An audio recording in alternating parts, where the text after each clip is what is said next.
दादाची दादागिरी सत्तेसाठी गोट्या खेळूनच तुम्ही 2 वेळा शपथ घेतली. लाडक्या बहिणींना का बदनाम करता? शक्तीपीठ कोणी मागितला? बच्चू कडूंचा सडकून प्रहार. आज सर्व शेतकरी फळबागा उत्पादक असू द्या, कांदा उत्पादक असू द्या, सोयाबीन कपास उत्पादक असू द्या, शेतकऱ्यांकडे अनेक भागात काही शिल्लक राहिलेलं नाही. मग शेतकऱ्यांना अशा वेळी कर्जमाफी करणार नाही तर केव्हा करणार, अशी विचारणा प्रहार संघटनेचे नेते माजी आमदार बच्चू कडू यांनी मुख्यमंत्री देवेंद्र फडणवीस यांच्याकडे केली. दुष्काळ पडल्यानंतर कर्जमाफी देऊ असे म्हणत होते. आता देवाभाऊचे देवाने ऐकले. आता दुष्काळ पडला, मुख्यमंत्र्यांनी कर्जमाफी द्यावी. अनेक अडचणी शेतकऱ्यांकडे आहेत, याबाबत कधी निर्णय घेणार? तातडीनं बैठक घेऊन सूचना द्या, अशी मागणी बच्चू कडू यांनी मुख्यमंत्र्यांकडे केली आहे.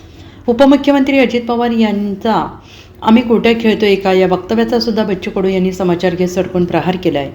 बच्चू कडू यांनी म्हटले की अमरावती जिल्ह्यात पूर्णतः संत्रा खाली पडलेला आहे. केळी 200 रुपये क्विंटल, एवढ्या खाली म्हणजे ते तोडले पण परवडत नाही, अशा वाईट परिस्थितीमध्ये आहेत. आता ओला दुष्काळ जाहीर करणं अपेक्षित होतं, पण मुख्यमंत्री यावर काही बोलायला तयार नाही. दुष्काळ जेव्हा जाहीर होतो तेव्हा सक्तीची कर्जवसुली थांबते, त्यावर कुठलाही निर्णय सरकार घ्यायला तयार नाही, असंही ते म्हणाले.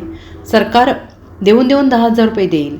एकरी लागवड खर्च 40,000 झाला आहे. या मदतीमध्ये शेतकरी काय करणार? स्वातंत्र्यापासून शेती तोट्यात असल्याचं त्यांनी सांगितले. तर तूर उत्पादक असेल, धान उत्पादक असेल, जिल्ह्यामध्ये जा, शेतकऱ्यांना आधार द्यावा, पण देवाभाऊ तयार नसल्याचं ते म्हणत आहेत. तूर असेल, सगळा देश धडीला लागलेली अवस्था आहे. काय झालंय का जिथे नदीचा पूर गेला तिथली तर परिस्थिती भयानक आहे, पण जिथं नदीला पूर नाही गेला पण सततच्या पावसानं आणि या ढगाळ वातावरणानं आता काही राहिलेलं नाही. 25% सोयाबीन आणि कापूस शेतकऱ्यांच्या घरात येईल असं मला वाटत नाही. मी काल परवा माझ्या भागात फिरलोय. संत्रा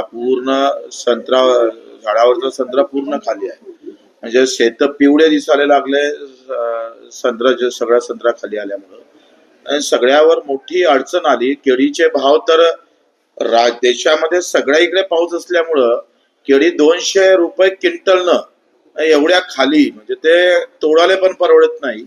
अशा वाईट परिस्थितीमध्ये आता ओला दुष्काळ जाहीर करणं अपेक्षित होतं, पण आता मुख्यमंत्री त्यावर काही बोलायला तयार नाही. आम्ही मदत करतोय आहे, अशी मदत करतोय, ते मदत करतोय, नियम बाजूला ठेवून मदत करतोय, पण नियमात बसतं ते करत नाही.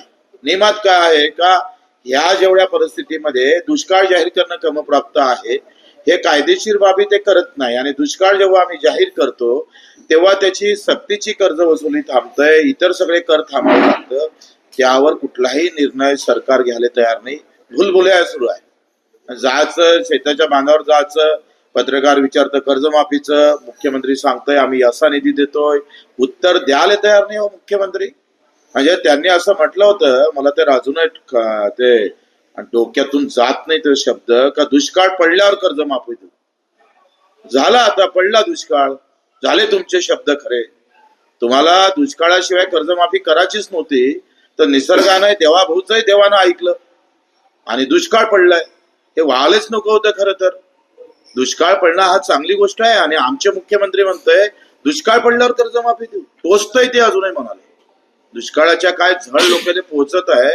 अहो, लागलेले पैसे निघत नाही, शाळेची फी कशी भरायची, लग्न कसे करायचे, इतर काही बाकीच्या गोष्टी आहेत त्या कशा करावं लागणार, त्या सगळ्या, म्हणजे आता उधारी कशी देणार आहे. आणि त्याच्यात बँकेच्या नोटीस तुमच्या दारावर आहे. देणार तुम्ही 10,000 20,000 आणि बँकवाले मागणार 3 लाख 4 लाख.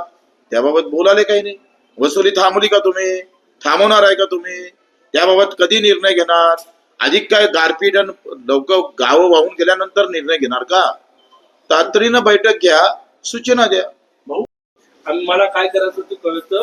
आम्ही काही गोट्या खेळत नाही. लाडक्या बहिणींना 45,000 कोटी देतोय. पैशाचं सोंग आणता येत नाही. गोट्या खेळूनच ते 2-3 शपथविधी घेतले ना, त्यांना गोट्या खेळणं फार चांगलं समजतं. गोट्या खेळून सगळा कारभार चालवला सरकारनं. तुम्हाला पैसे नाही आहे, लाडक्या बहिणीला बदनाम काय करताय? शक्तीपीठ कोणा मागितला होता? का देताय तुम्ही? काही गरज आहे का? जाऊ द्या 3 वर्ष, कोणाची मागणी नाही, काहीच नाही. मग तरी तुम्ही शक्तीपीठाचा आग्रह का करता हो? इतर कित्येक प्रकल्प आहे, गृहनिर्माण असेल मुंबईमध्ये. आज जर तुम्ही पाहिलं तर बिग सिटीमध्ये किती पैसा ओतला सरकारने ते बघा ना. मग नागपूर असेल, तुमचं संभाजीनगर असेल, तुम्ही पुणे असेल आणि मुंबई असेल, इथं तुमचे 2 ते 3 लाख कोटी रुपये गुंतवले. पुऱ्या महाराष्ट्राला दिले काय? म्हणजे ग्रामीण भागातला माणूस मोठ्या अडचणीत आल्यानंतर तुम्ही पैशाचं सोंग करता येत नाही असं म्हणताय. फार चुकीचं आहे.